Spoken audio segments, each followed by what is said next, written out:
नमस्कार। एक और एसएमई आईपीओ मार्केट में आ रहा है। जी हां, आज हम बात करने वाले हैं leap frog engineering services limited के आईपीओ के बारे में। इस विश्लेषण में हम कंपनी के बिजनेस मॉडल, इसके फाइनेंशियल्स और ये एक अच्छा इन्वेस्टमेंट मौका हो सकता है या नहीं, इन सब पर गौर करेंगे। तो चलिए बिना किसी देरी के शुरू करते हैं। अच्छा, आगे बढ़ने से पहले एक बात समझना बहुत जरूरी है, और वो ये कि लीप फ्रॉग एक एसएमई आईपीओ है। अब ये क्या होता है? इसे आप बड़ी कंपनियों के आईपीओ का एक छोटा वर्जन समझ सकते हैं।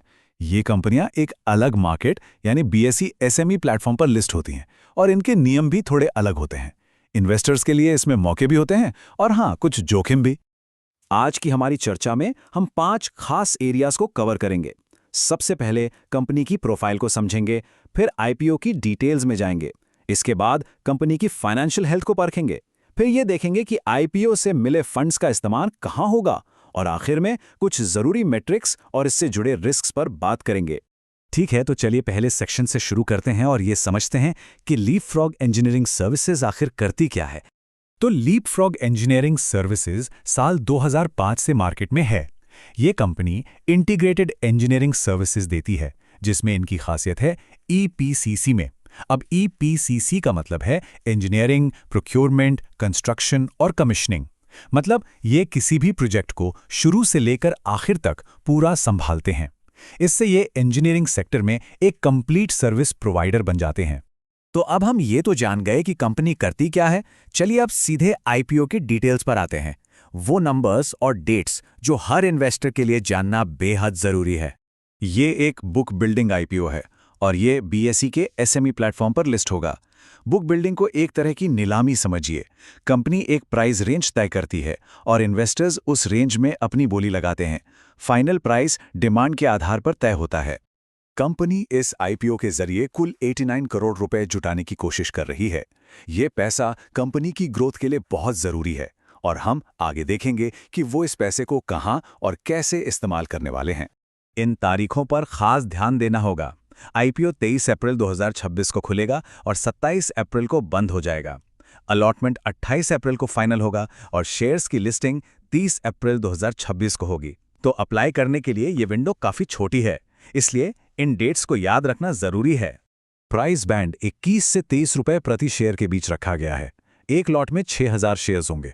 यहां एक जरूरी बात यह है कि एसएमई आईपीओ के नियमों के मुताबिक रिटेल इन्वेस्टर्स को कम से कम 2 लॉट के लिए अप्लाई करना होता है। तो अपर प्राइस बैंड के हिसाब से मिनिमम इन्वेस्टमेंट लगभग 2,76,000 रुपए का होगा। ये मेन बोर्ड आईपीओस के मुकाबले काफी ज्यादा है, इस बात का ध्यान रखना होगा। किसी भी कंपनी का विश्लेषण उसके फाइनेंशियल ट्रैक रिकॉर्ड के बिना अधूरा है। तो चलिए अब एक नज़र लीप फ्रॉग के परफॉर्मेंस पे डालते हैं। अच्छा, यहां पर चीजें काफी इंटरेस्टिंग हो जाती हैं। देखिए, फाइनेंशियल ईयर 2023 में कंपनी ने 105 करोड़ की इनकम पर सिर्फ 0.28 करोड़ का प्रॉफिट कमाया था, लेकिन 2025 तक यही प्रॉफिट बढ़कर 16.22 करोड़ रुपए हो गया। ये एक जबरदस्त उछाल है। अब सवाल ये उठता है कि ऐसा क्या हुआ? क्या कोई बड़ा कॉन्ट्रैक्ट मिला, या कंपनी ने अपने मार्जिन सुधारे? ये एक ऐसा एरिया है जहां इन्वेस्टर्स को और गहराई से रिसर्च करनी चाहिए, क्योंकि यही भविष्य की प्रॉफिटेबिलिटी का संकेत दे सकता है। तो अब सवाल ये है कि कंपनी आईपीओ से जुटाए गए इन 89 करोड़ रुपयों का इस्तेमाल कहां करने वाली है। चलिए देखते हैं। यहां पर कंपनी ने बताया है कि वो इस पैसे को कैसे खर्च करेगी। करीब 36 करोड़ रुपए वर्किंग कैपिटल के लिए रखे जाएंगे, जो कंपनी के रोजमर्रा के कामकाज को स्मूथ चलाने में मदद करेंगे। एक और बड़ा हिस्सा यानी 27 करोड़ रुपए एक नई असेंबलिंग यूनिट लगाने में खर्च होगा, जो भविष्य में ग्रोथ का एक साफ संकेत है। बाकी का पैसा जनरल कॉर्पोरेट जरूरतों और आईपीओ के खर्चों में इस्तेमाल होगा। चलिए अब आखिरी पड़ाव पर आते हैं।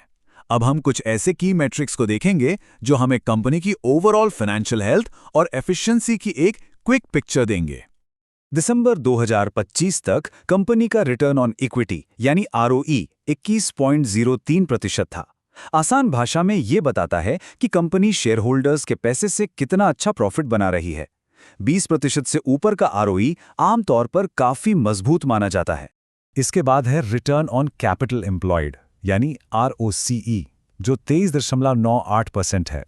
यह आरओई जैसा ही है, लेकिन इसमें कर्ज को भी शामिल किया जाता है। ये मीट्रिक हमें बताता है कि कंपनी अपने पूरे पैसे का इस्तेमाल करके कितना एफिशिएंटली प्रॉफिट कमा रही है। ये भी एक बहुत ही हेल्दी नंबर है। कंपनी का डेट टू इक्विटी रेशियो 0.48 है। इसका मतलब यह है कि कंपनी के पास अपनी इक्विटी के हर 1 रुपए के मुकाबले 48 पैसे का कर्ज है। 1 से कम का रेशियो आमतौर पर अच्छा माना जाता है, जो बताता है कि कंपनी बहुत ज्यादा कर्ज पर निर्भर नहीं है और ये एक अच्छा संकेत है। अब एक बात याद रखना बहुत बहुत जरूरी है। SME IPOs main board IPOs के मुकाबले ज्यादा जोखिम भरे हो सकते हैं, क्योंकि ये कंपनियां छोटी होती है, इनके शेयरों में उतार चढ़ाव ज्यादा हो सकता है और कभी-कभी इन्हें खरीदना या बेचना भी मुश्किल हो सकता है। इसलिए हमेशा की तरह कोई भी इन्वेस्टमेंट का फैसला लेने से पहले अपनी रिसर्च करना सबसे ज्यादा जरूरी है। तो आखिर में सवाल यही है, क्या लीपफ्रॉग इंजीनियरिंग सर्विसेज एक अच्छा इन्वेस्टमेंट है? हमने इसकी मजबूती देखी है, जैसे कि जबरदस्त प्रॉफिट ग्रोथ और हेल्दी फाइनेंशियल मैट्रिक्स।